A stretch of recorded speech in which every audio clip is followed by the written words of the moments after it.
Thanks for downloading the In Our Time podcast. For more details about In Our Time and for our terms of use, please go to bbc.co.uk/Radio 4. I hope you enjoy the programme. Hello. In 680 near Karbala in Iraq, a man was killed in battle. His name was Husayn and he was the grandson of the Prophet Muhammad. His death, considered to be a martyrdom, was a crucial episode in the growing split between two groups of Muslims who would come to be known as the Sunni and the Shia. And yet this dispute didn't begin violently. Arguably, it was not at first a political or theological schism, but a personal disagreement. And the two groups agree on many of the fundamentals of religion. So how did this profound split develop? With me to discuss the division between the Sunni and the Shia are Amira Bennison, Senior Lecturer in Middle Eastern and Islamic Studies at the University of Cambridge, Robert Gleave, Professor of Arabic Studies at the University of Exeter, and Hugh Kennedy, Professor of Arabic in the School of Oriental and African Studies at the University of London. Amira Bennison, the Prophet Muhammad died in 632 and the fledgling Islamic State had to choose a new leader, and this was a crucial moment. How did it lead to the beginnings of a split? The first problem was really that the Prophet himself hadn't made it clear who should succeed him, and obviously this was a very new situation for the community. He didn't have a son who would have perhaps been an obvious successor. There are some hints that he may have nominated his cousin, Ali, who was also his son-in-law. But what actually happened sort of in the rush of the moment was that somebody called Abu Bakr, who was a close friend of the Prophet, was actually put forward by another close friend, Umar, and chosen by a group of early Muslims to become the first caliph. Can we just take a step back? Can you give us some idea of the size of Muhammad's reputation and the extent of his power at this particular time of his death in 632? Yes, at that time Muhammad was recognised as a prophet of great importance throughout Arabia. During the last years of his life he had reconquered his home city of Mecca, having spent some years in a town called Medina, slightly further north. And during that time he had waged war against various Arabian tribes and had also negotiated with many and brought many into the new religion which he preached, Islam.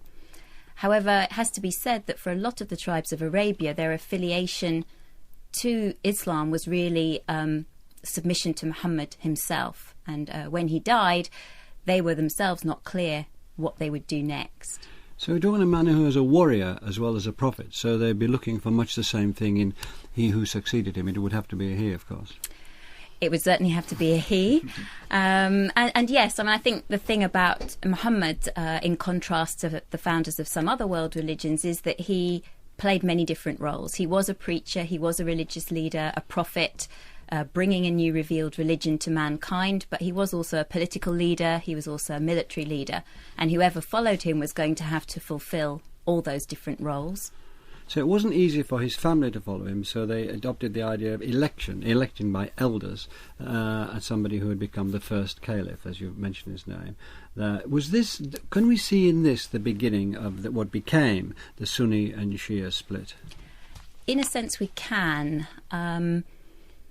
So one way of looking at really is that there were a variety of different ways one could have managed the succession. One could have thought in terms of blood relationship to the Prophet and tried to find someone who was related to him by blood, which probably would then have been Ali, his, as I said, his son-in-law and cousin.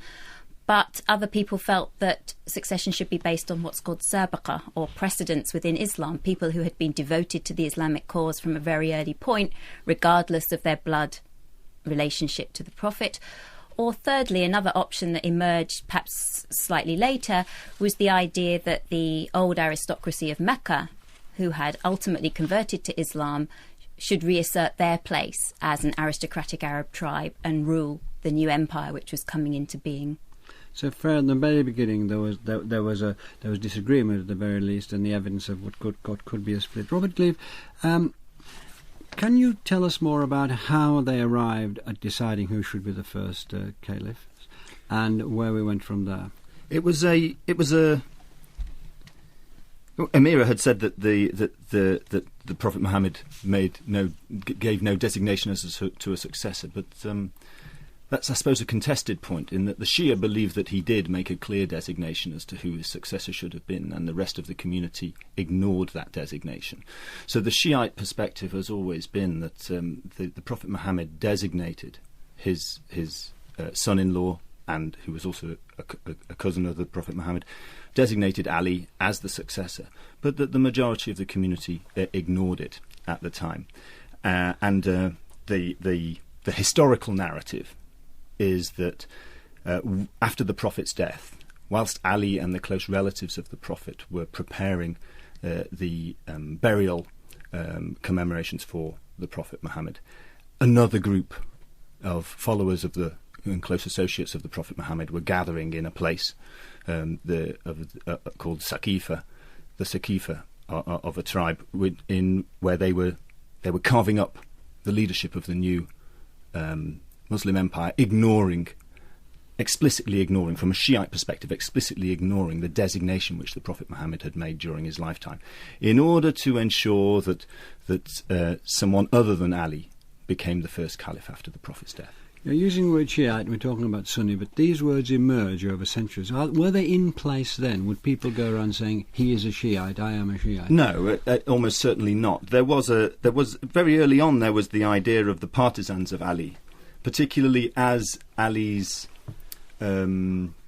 exclusion from the caliphate over the years after the Prophet's death became more a bone of contention. You begin to see the emergence of the idea of a Shi'at Ali, literally means the party of Ali, which then emerges as a term in the historical historical record. So to get this absolutely clear at the beginning, we're still in the first half of the 7th century. This isn't so much a political dispute or a theological dispute. It's more almost a family squabble, really, at this stage. I think it was in the early periods, a dispute about the character of a leader. What sort of character do we want as a leader? Do we want someone who has some of the characteristics, the personality characteristics of Ali, who was known as a close companion of the Prophet Muhammad, a relative of the Prophet Muhammad, and somehow inheriting, married to the Prophet's only surviving child, the Prophet's daughter Fatima. Whether the characteristics, those spiritual as well as political characteristics, which and skills which Ali had, should be the qualifications of leadership, or whether the leader had to command the support of the leaders of the various elements of the emerging Muslim empire, and whether the most important thing was not whether they had been designated, but whether they could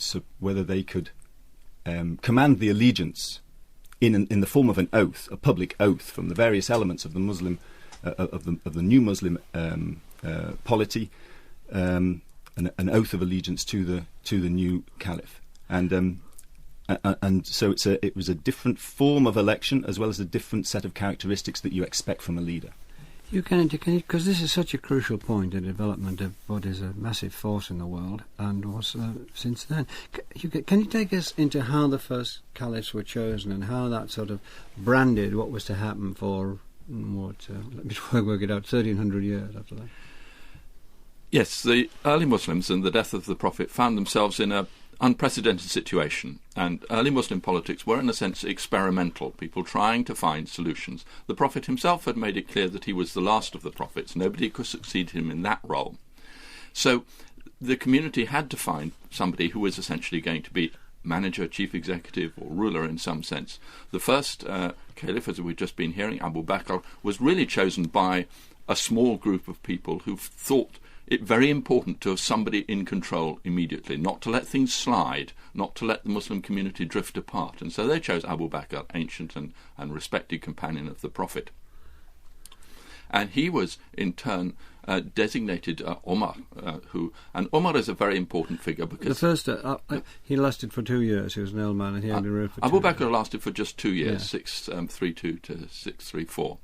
And he was succeeded by Omar, who came from exactly the same sort of social group. And Omar is a very important figure because he, after the Prophet Muhammad, is the most important figure in the development of Sunni Islam, and Sunnis look back to Umar as it were, the ideal caliph, wise, modest, strong, and so on. And in between the Sunnis and the Shias, there is, as it were, a rivalry almost set up, a contrast set up between Umar as the Sunni exemplar, if you like, of good rulership, and Ali, of course, as the Shia exemplar of good rulership. So Umar ruled for about 10 years. He was assassinated by a Persian slave, but this was not political. People didn't take offence. No. Well, they obviously didn't like him to be assassinated. But apart from that, that didn't enter into the mix. Yeah. Say that we had the next man who did enter into the mix. Yes, the next man, Uthman. Okay. Is there the worry about Ali still being excluded? Is that growing at the time? Are the parties, the two things, beginning to diverge on this point of why don't we put the Prophet's daughter's husband and his cousin in? Is that beginning to happen there? Probably, but these narratives of what went on were developed over subsequent centuries by Sunnis and Shias, both, as it were, writing their own version of historical events. It's very difficult for us at this distance to know exactly what people were thinking. But the third caliph, Uthman, was certainly a member of that, if you like, clique, though that's a slightly difficult term, but that group of Meccan aristocrats. He came from the same background as Abu Bakr and Umar. But he has a much more contested reputation. For the first time, opposition to the rule of the caliph began to appear. It was felt that he favoured his own tribe, the tribe of Quraysh, against others, and that many pious early Muslims were being excluded from their just role, as it were, their true role in the empire, and we begin to get tensions. And this results in the first major trauma of the early Islamic State, which is the assassination of Uthman by rebels from Iraq and Egypt, basically Muslim rebels, of course, from Iraq and Egypt, who felt that he was not exercising authority in a proper, as they saw it, Islamic way. So this isn't a personal grudge, and this is a sort of civil war. This is the embryonic empire and religion beginning to really fight each other there. Yes, and here the contested views come in really for the first time, that for the Sunnis, the Caliph Uthman was a blameless old man done to death as he read the Quran sitting in his house in Medina.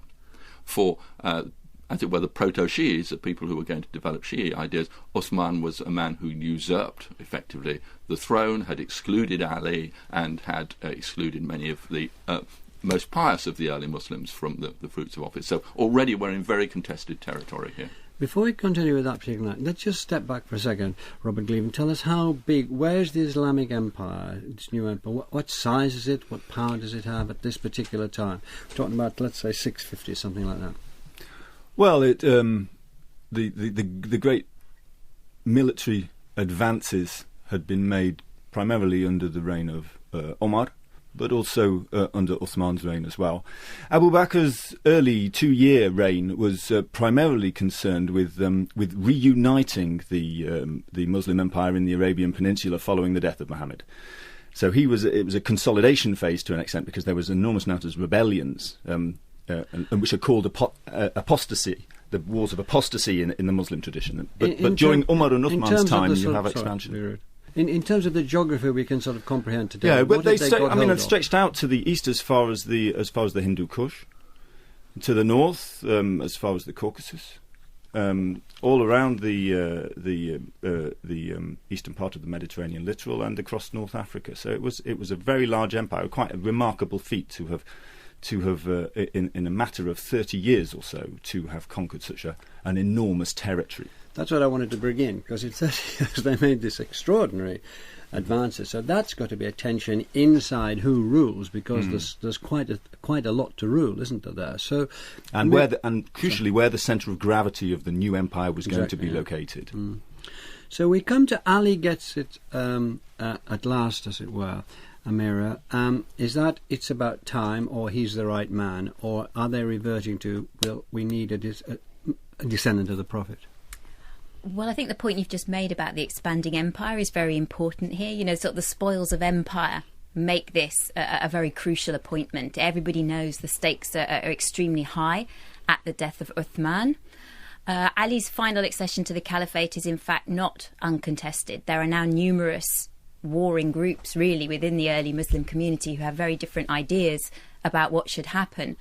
Although Ali didn't actively support the rebels against Uthman, to some extent they were seen as being associated with him. So there was a group, particularly the clan of Uthman himself, the Banu Umayyah, who felt that a revenge should be taken for the death of Uthman. And you're talking about blood revenge there, aren't we? So that plays into it as well. He thought that as Ali hadn't protested against the assassination, as he ought to have done, or taken some action, he should be forced to do this. And so that was the basis of his attacking him, as I understand it. So that's another element coming in. We have tribalism, we have massive politics, the power politics of the Prophet Muhammad, but also of the blood revenge notion. Yes, and of course at this point the story gets incredibly complicated. Well, you're alluding to Muawiyah, the kinsman of Uthman, and certainly he is head of a group who do feel that revenge should be taken for the death of Uthman, and they feel when Ali becomes caliph that he should do that. There are other groups who also contest the accession of Ali at this point, particularly a group led by somebody called Talha, another early companion who hopes to become caliph himself at this point and is sort of in the same tradition as Abu Bakr and Umar.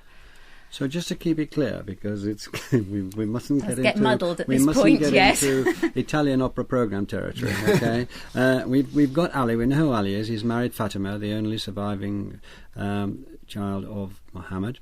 He has 2 sons. We'll come to those in a moment. He has not yet been caliph over 30 years. He's now in there as caliph, but he's in there. He's tainted.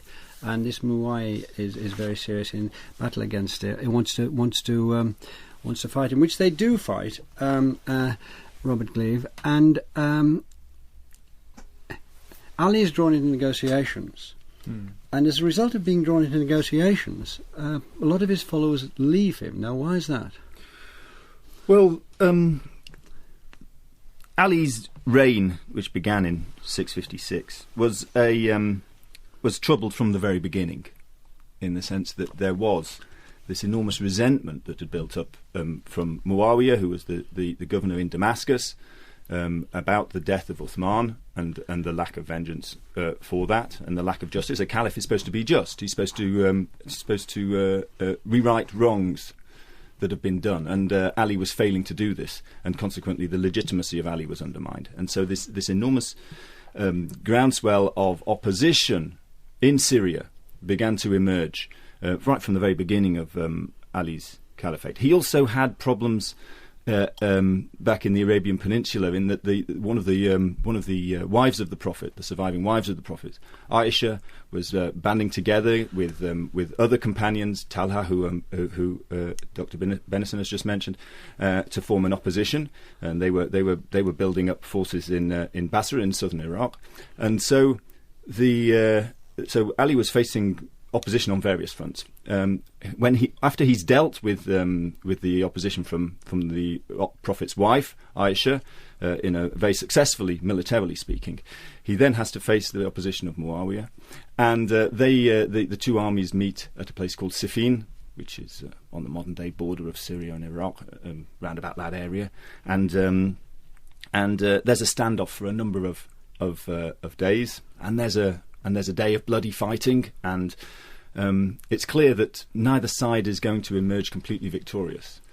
And the Syrians, it's often portrayed that this was a ruse which they were attempting to carry out within the battle. Emerge onto the battlefield, according to the historical narrative, with Qurans tied to their lances, saying that we should let God decide. So the battle is postponed, and we face an arbitration council to decide whether Ali has the rightfully holds the caliphate or not. And at that point, some of his own supporters decide that this was the wrong decision to go into this arbitration, the tahkim as it's called, the wrong decision to go into tahkim during this battle. Can I ask you to take up the story that you get? Why was it the wrong decision to go into arbitration? Why did it do him so much damage? They must have been expecting something of a caliph that he wasn't. You're better. Yes, I think it showed that to some of his followers at least, that Ali lacked the conviction and the self-confidence to believe that he was God's rightfully nominated candidate for the job. They felt that perhaps he didn't believe in himself enough. And this issue of the guilt of Uthman's murder still hung over the whole process. And people felt that perhaps he was even admitting some sort of liability, as if you like, for that. So many of his followers deserted him and set up a rival movement. They called themselves the people who went out, the Kharijites, and they became opposed to Ali and to his rival Muawiyah at the same time. And it was they who assassinated Ali? Yes, it was another revenge assassination. The man who killed Ali ibn Muljam is said to have been a relative of somebody who was killed in the fighting between Ali and the Kharijites. So we get this motif of blood revenge coming back into the story again at this level. So can we just freeze the story at this stage? We're not very far on since the death of Muhammad. An awful lot has happened. Ali, the descendant, has been assassinated. Where are we, and where's religion in all this? We've been talking about wars, revenge, and so on. What is playing out in terms of... Is there any theological dimension yet? I think there's no theological dimension as such. And when we talk about theology in early Islamic times, we're not talking about the nature of God. In the Christian theology is concerned with the nature of the relationships between the members of the Trinity and so on. Early Islamic theological debate is essentially concerned with the nature of authority within the community, within the Muslim community. Who should rule, and what powers should this ruler have? And particularly, what powers should this ruler have to, as well, interpret Quran, interpret the traditions of the Prophet, and so on. So it's not a discussion of the nature of God so much as a discussion of the nature of authority within the community. Sorry, yes, Robert. And one of the elements of the opposition against Uthman was his attempt to standardise the text of the Quran and take the power away from the Quran readers in the regions of the new empire. Take power away from them to read the Quran in their own. According to their own style, and Uthman wanted a standardised text. According to the tradition, Uthman wanted a standardised text which would bring unity to the empire under his leadership. And so there was to an extent a theological dimension to it, in the sense that his attempt to enforce a unified text of the Quran upon the Muslim empire gave rise to those who wanted a certain amount of theological, in terms of Quran recitation, some sort of independence, were amongst the people who were opposing Uthman, and so that was an element of the opposition. So it wasn't that theological debates were completely missing, but the primary element of the debate seems to be in the early period: who should rule, and what sort of ruler do we want? Can we just dwell on this for a moment? We've got this massive empire which you've been described, which is enormous, and it's grown up in 30 or 40 years. How far were peoples inside that empire, devoted to the idea of the Muslim religion? How far they thought, well, we'd better join because we've been conquered? It's an interesting point. In a sense, we're talking about political infighting among very small elite. The Muslim group at this time is primarily Arabs from Arabia. There aren't that many converts at this very early period, and they're ruling over a vast empire of peoples who actually still remain attached to their own original faiths, Christianity, Judaism, Zoroastrianism, and who have relatively little to do with what's going on at sort of the upper echelons of government, if you like. That being said, there are also Arab Muslim factions in all the different parts of the empire. And some of these debates and disputes do then get replicated out in the provinces as well. If we're talking about, just before we say farewell to Ali Hugh Kennedy, had he been a better politician, could he have managed? Are we talking about his political skills? I'm trying to get the balance between there's this huge empire there, and you're representing Muhammad. So had he been wasn't he good enough politician? Was that what he failed in? Well, we could say if he'd been a political genius, he might have found a way through these problems. But the situation was, as has been apparent in this conversation, extremely complex, and there were many different groups who he had to try to placate and try to win over in some way. And who knows? I mean, if he'd been caliph for another 10 years, then the situation might have turned out very differently. He really didn't have time to establish himself. He really didn't have the space to build up a reliable following who he could call on. So he was assassinated, and we'll go to Muawiyah, Amira Bennison. We're nearly at the climactic point of these early years, but it's worth going through it, because he wanted his son Yazid to succeed him, and so he did. But why was this seen as such a provocative and a really important pivotal act? What the consequence of that was? Can you take us through that? Yes. I mean, it starts really with the accession of Muawiyah after Ali. I mean, a lot of people felt that perhaps Ali's son Hassan should have become the next caliph. But in the event, it was Muawiyah. Hassan signed a treaty with Muawiyah. But the understanding underlying that was that Muawiyah would not be succeeded by his own family. And towards the end of his reign, however, he nominated his son Yazid as his successor. Can we just skewer him a little bit first? We're talking about a family that was aristocratic ruling family pre-Muslim. They were the ancient aristocrats of the deeply ancient Islamic power and society. So they were making a big comeback. They said all of a sudden, well, we'll be Muslim as well, but as long as we can rule as well. I'm being very ridiculously vernacular, but that's the top and bottom of it.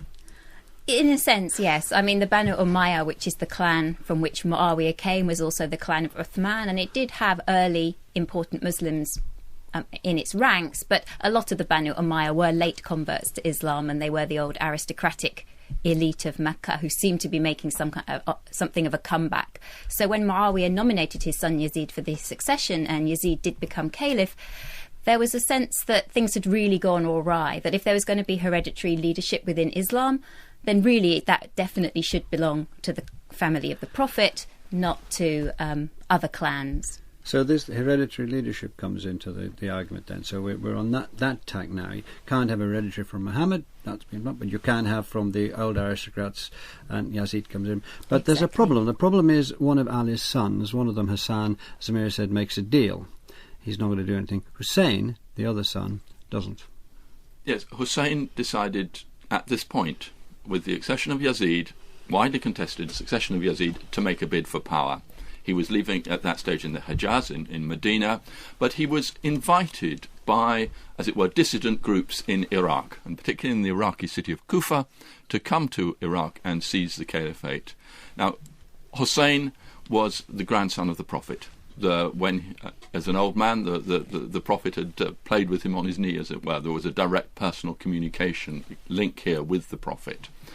And he was invited to Iraq. Can I interrupt you for 1 second, because it's very important. Is the resonance of the Prophet still powerful, or have they got themselves terrifically involved in tribal politics to the extent of the Prophet's just a sort of excuse? No, the resonance of the Prophet is extremely powerful, and Husayn is one of the last people who represents a direct personal link with the Prophet. And because most of the people who were the companions of the Prophet obviously died in this period, and so he has an almost unique status as being in this position.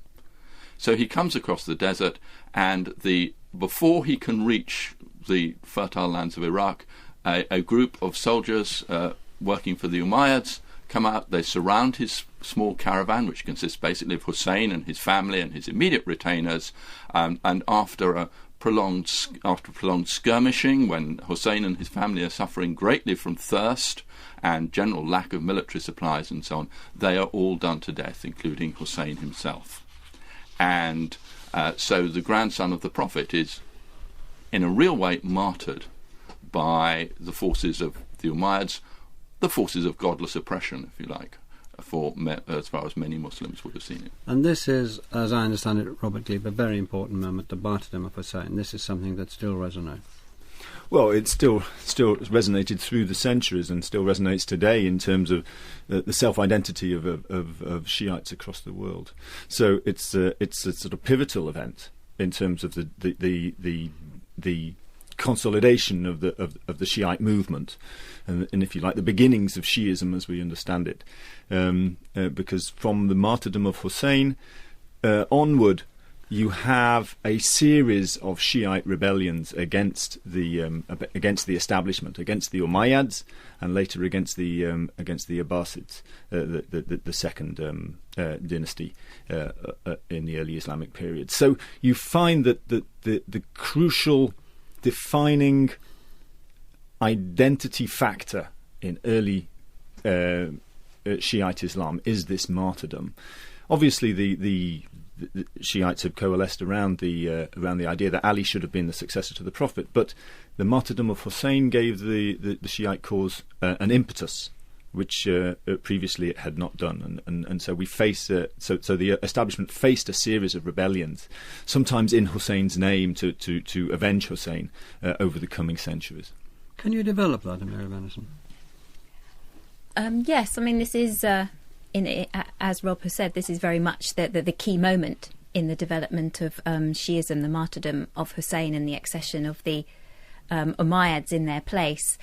But I think it's worth commenting, of course, that again, this is an idea that develops over time, and it wasn't actually necessarily how it was seen at the moment. I mean, I think Muslims in general were absolutely horrified that the Prophet's grandson had been killed. Yazid himself is said to have wept when he found out exactly what had happened at Karbala. So even sort of the anti-hero of the piece was shocked by what had happened. It's worth pointing out that the Umayyads do remain in power, and that the challenge to them comes actually from another direction, from the Hejaz again, somebody called Ibn Zubayr, who is not Shi'i, so to speak. And the other point is also that the understanding of what the family of the Prophet was quite large in this era, and the Shi'i idea that there's a particular line of succession from Muhammad through Ali to Hassan to Hussein, and then other imams after that in a direct bloodline, had not yet emerged at this point. There was still a sense that the Prophet's family was much larger, and in fact the Abbasid dynasty, who succeed the Umayyads, are actually considered family of the Prophet. So over time what you see is, if you start a narrowing down of the focus within Shiism towards a particular lineage. One might assume that the Sunnis, the emergence of the proto-Sunnis, who would become the SunniShia Kennedy, would rejoice in this slaughter of Hussein. But that wasn't the case. That wasn't the case, and it makes a more general point that most Sunnis would respect the family of the Prophet. They wouldn't think that the family of the Prophet should be the rulers of the Islamic State, but nonetheless, they were, if you like, the most famous and the most distinguished family in the Muslim world. There was another element that came out after the death of Husayn as well. Husayn had been invited across by the people of Kufa, by the people of Iraq, but the people of Iraq had failed to save him. They'd failed to come out and oppose the Umayyads. And so we get a whole body of feeling that the family of the Prophet had been let down in a crucial way by the Muslims. And hence, even today, people in Iran particularly, and in Iraq, flagellate themselves to commemorate, as a punishment, if you like, for their ancestors' failure to come out and support Husayn. So, and the whole Husayn story becomes very articulated. There are literally passion plays are performed in Iran, especially every year, to commemorate the circumstances of his death. You will go and see murals on the walls in Iran which show Husayn's horse lamenting and weeping, if horses weep, over the dead bodies of the slain at Karbala. It has an enormous emotional resonance in this way. But in some way, did this mark a huge political setback for the Shiites, Amira? I think it is a setback, although which they don't seem to have recovered in terms of world numbers or numbers from then on. I think it's difficult. We don't really know how many people ever supported the Shia. I mean, or who were of the opinion that it should be the direct line of Ali that ruled. So it's difficult to think of it in numerical terms. But certainly in terms of political achievement, although there are numerous rebellions in the next decades, they are generally unsuccessful. And gradually there's a political shift over from the Umayyads, as I said, to the Abbasids, which is another aristocratic line. family, yeah. Not another aristocratic family. They are of the Prophet's family. They're descendants of the Prophet's Oh, uncle. the grandfather, uncle, Of the that's uncle. right. So they are from within the family, but obviously they're not in the line of Ali himself. And I think they do, to a certain extent, lose ground. And over time, a lot of the imams themselves don't feel that it's worth making a political bid for power. I'm thinking here of the fifth Imam, Muhammad al-Baqir, and his son Ja'far al-Sadiq, the sixth Imam, both of whom were extremely important in developing Shi'i theology, and specifically Shi'i religious concepts and law, but both of whom avoided political engagement and actually suggested that it was better for the Shia to dissimulate their beliefs, to adopt what's called taqiyya. What is taqiyya? Dissimulation, if you like. It means living within a bigger Muslim majority without making it evident that one has a particular affiliation to Shi'ism. Yeah, taqiyya is a central concept in early Shi'ism, primarily because the Shiites perceive themselves as a minority and consequently pursue the idea that in order to preserve the community from attack from the majority emergent Sunni community, sometimes you have to hide your faith. Sometimes you have to outwardly be Sunni and inwardly be Shi'i, and that God recognises that as a sort of dispensation in an oppressive world, which plays into, if you like, the Shi'i notion of being a minority, of being sidelined, of being marginalised, which in a sense rewrites the history all the way back to the time of Ali. The wronged righteous. They are wronged from the beginning, and in a sense the historical narrative that we've been going through is to an extent, from a Shiite perspective, the product of later theological reflection on what happened in the early period, and the idea of Shiite, the true Islam, which is the Ali and his descendants being designated by the Prophet Muhammad, has been marginalised by the majority. And does this give a kick to, as Amira suggested, the development of a Shiite theology? Are we beginning to see ideas develop here about how the Quran should be interpreted, what it stood for, and so on, in a more defined way? Yes, again, it comes back to this issue of authority. Who is entitled to interpret the Quran? And all this discussion stems from the question that people were asking: how do I be a good Muslim? What do good Muslims do on these sorts of occasions? Who do you turn to answer these questions? If you're a Sunni, you increasingly turn to the scholars who know the Sunnah of the Prophet, i.e. the traditions of what the Prophet did and said. The scholars are the people you look to, the ulama. If you're a Shi'i, you believe that the imams from the family of the Prophet are the people you should turn to answer these difficult questions. And if you fail, if you can't find, or there isn't an appropriate imam from the family of the Prophet, why then you turn to people who might be called Shiite clerics, or people who know and who claim to know and understand what the family of the Prophet would be, the imam would be saying if he were saying it. Amira Bennison, at this time, the 8th, 9th, 10th, up to the 11th century and beyond, we had this huge the translation movement, but not only translations from the Greek developments, Arabic developments in philosophy and mathematics and medicine and so on. How did that play in to the Sunni Shia? I wouldn't say it plays in directly, but it plays in a broader sense, in that the translation movement brought all kinds of new ideas into Islam, which were adopted by anyone who was thinking about religion. So the logical tools of philosophical disputation were applied to religion, concepts from Neoplatonism, ideas of the first cause, the presence of the divine on earth, and things like this were all brought into sort of the melting pot of theology. And the Shia, as well as other Muslims, engaged with these ideas and incorporated them within their theologies. I think one thing it's very important to mention, we've been talking about the imams being the points of reference for the Shi'i community, but of course bloodlines can die out. And for most Shi'i communities, but the majority Imami 12 Shi'i community, the bloodline died out with the 12th Imam. And the imams therefore disappeared from earth and went into a state called ghaiba, or occultation. And in a sense it's hiding. It's not really in hiding. They do disappear from the normal materials. Yeah, they become hidden imams, but they're not.